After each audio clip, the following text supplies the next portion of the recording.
గరం గరం బెజవాడ రుచిలో ఈరోజు మనము చికెన్ ఫ్రైడ్ బిర్యానీ చేస్తున్నామండి. ఇది ఎలా చేయాలో చూద్దాము.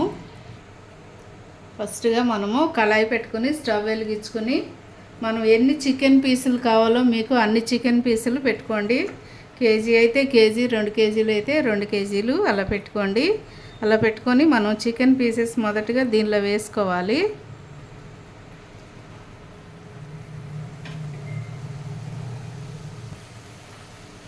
స్టవ్ మనము స్లో పెట్టుకోవాలండి. సిమ్లో పెట్టేసుకొని కొంచెం సాల్ట్ వేసుకోండి.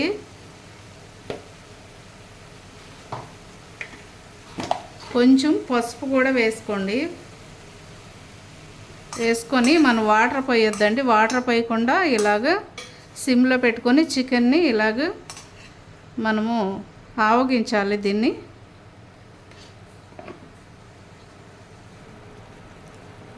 మనకి చికెన్లోనే వాటర్ వస్తాయండి. ఒకవేళ మీకు చికెన్లో వాటర్ కనుక రాకపోతే కొంచెం లైట్గా పోసుకోండి. కానీ మనం సాల్ట్ వేయగానే ఈ చికెన్లో నుంచి మనకి వాటర్ వస్తుంది. ఆ వాటర్తోనే ఇది చక్కగా ఇంకిపోవాలండి. ఈ వాటర్ అంతా కూడా ఈ చికెన్లో ఇంకిపోయి పొడి పొడిగా రావాలి ముక్కలు.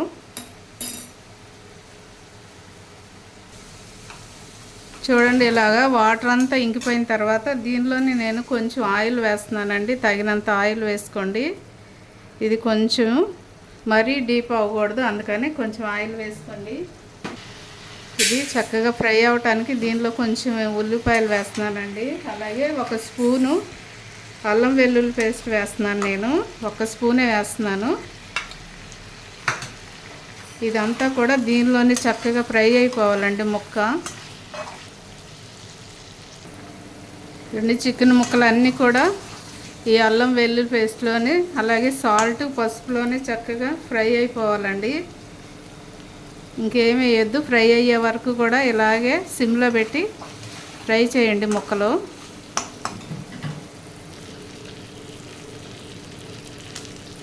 ఇప్పుడు మనము కొంచెం కరివేపాకు వేసుకుందామండి. అలాగే కొంచెం గరం మసాలా కూడా వేస్తున్నాను. గరం మసాలా లైట్గా వేసుకోండి, ఎందుకంటే మనం రైస్లో వేసుకుంటాం కదా. లైట్గా వేసుకుందాము. ఇలా డీప్ అయితే ఇట్లా అయితే చాలండి. ఇలా ఫ్రై అయితే చాలు. మరీ ఎక్కువగా ఫ్రై అయినా కూడా మనం తినలేము. ఇలా అయితే చక్కగా టేస్ట్గా స్మూత్గా చాలా బాగుంటాయి. చూడండి, నేను కారం కూడా లైట్గానే వేస్తున్నానండి. ఎందుకంటే మనం రైస్లో మరి అన్నీ వేసుకుంటాం కదా, కొంచెం ఘాటుగానే ఉంటుంది కాబట్టి పలావ్, దానిలో మనం ఎక్కువగా దీనిలో కారం వేసుకోక్కర్లేదు. లైట్గా ముక్కల టేస్ట్ కోసం మాత్రం వేస్తున్నాను ఇవన్నీ నేను.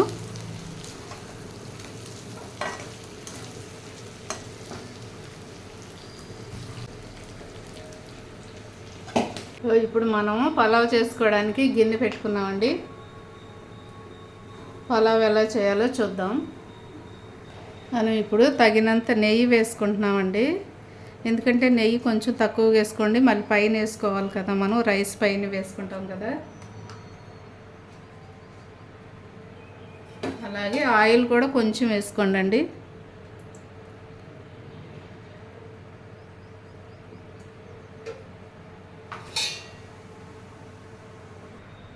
చూడండి, ఇప్పుడు మనం ఇవన్నీ కూడా పలావ్ దినుసులు వేసుకోండి.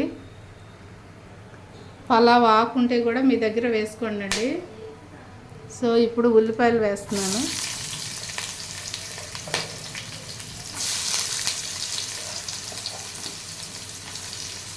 చక్కగా అన్నీ మీడియంలో పెట్టి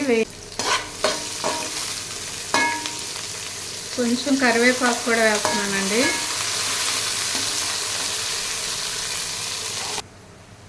నేను 2 స్పూన్లు అల్లం వెల్లుల్లి పేస్ట్ వేస్తున్నానండి.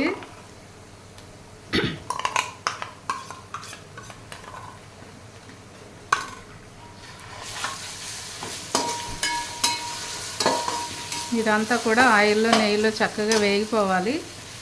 అల్లం వెల్లుల్లి కూడా. పచ్చిమిరపకాయలు వేసుకున్నామండి. ఒక 3 వేసుకోండి, సరిపోతాయి. అలాగే కొంచెం పుదీనా కూడా వేస్తున్నాను నేను. ఈ పుదీనా కూడా ఈ అల్లం వెల్లుల్లిలో చక్కగా వేగిపోవాలండి. అప్పుడు టేస్ట్ చాలా బాగుంటుంది.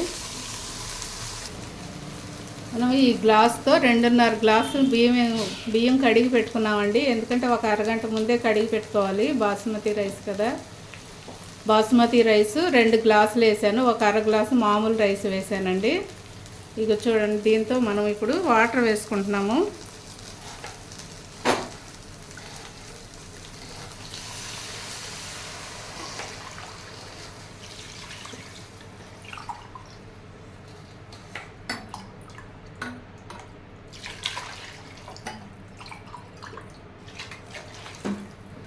నేను దీంతో 4 గ్లాసులున్నర వాటర్ వేస్తున్నానండి.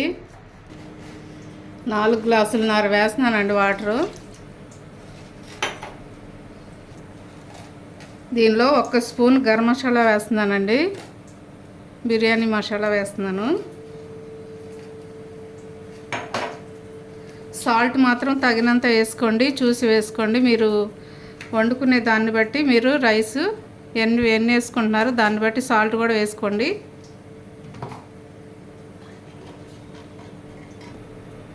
నుండి 2 టమాటాలు నేను సన్నగా కట్ చేసి పెట్టుకున్నాను, 4 ముక్కలుగా. అలాగే కొత్తిమీర, ఇవన్నీ కూడా మనం ఈ వాటర్లో వేసేసుకుందాము. ఎందుకంటే ఈ వాటర్ వేసినాక నేను టమాటాలు వేసానంటే అవి నలిగిపోకుండా చక్కగా ముక్కగా ఉంటాయండి. క్యారెట్ అయినా లేకపోతే టమాటా అయినా ఏవైనా కూడా మనం వాటర్లో వేస్తే అవి చక్కగా ముక్కగా ఉంటుంది, బాగా ఉడుకుతాయి కూడాను. వాటర్ మరుగుతున్నాయి కదండి. ఇప్పుడు మనం రైస్ వేసుకుందాము. ముందుగా కడిగి పెట్టుకున్నాం కదండి, ఆ రైస్ వేస్తున్నాను నేను.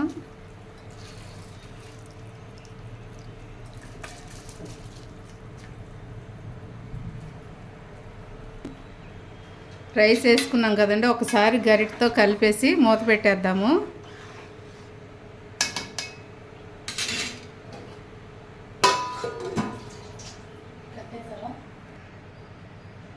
ఇప్పుడు ఒకసారి మనం మూత తీసి చూద్దామండి రైస్ ఎలా ఉందో.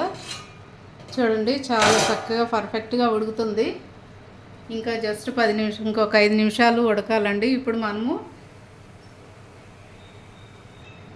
ఇప్పుడు మనం ఫ్రై చేసుకు పెట్టుకున్నాం కదండి చికెన్ ముక్కలు, అవి వేసుకుందాం ఇప్పుడు ఈ రైస్లో.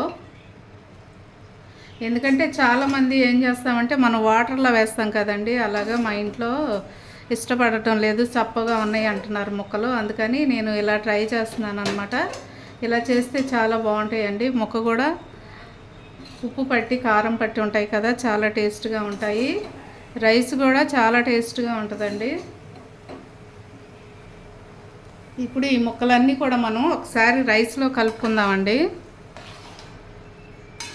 ఎందుకంటే ముక్క బాగుంటుంది, అలాగే రైస్ కూడా బాగుంటుంది ఇలాగా కలిపేస్తే కనుక. మనం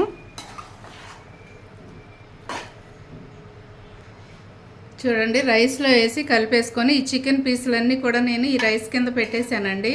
ఇగో చూడండి, చికెన్ పీసులు, ఈ పీసులు ఏం చేశానంటే ఈ రైస్ కింద పెట్టేశాను.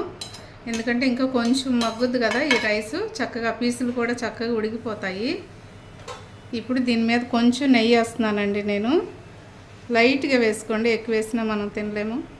ఇందాక మనం తాలింపులో వేసుకున్నాం కదా, అందుకని కొంచెం లైట్గా వేసుకోండి. దీని మీద కొంచెం కొత్తిమీర వేస్తున్నానండి. మీరు ఫుడ్ కలర్ కావాలంటే వేసుకోవచ్చండి, లేకపోతే అక్కర్లేదు. నేనైతే ఫుడ్ కలర్ వేయడం లేదు.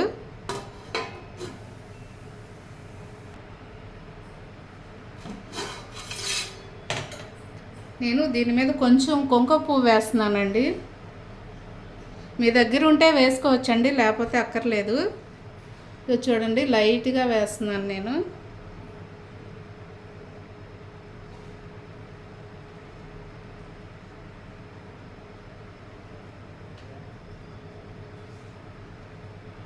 మూత పెట్టేసుకుందామండి.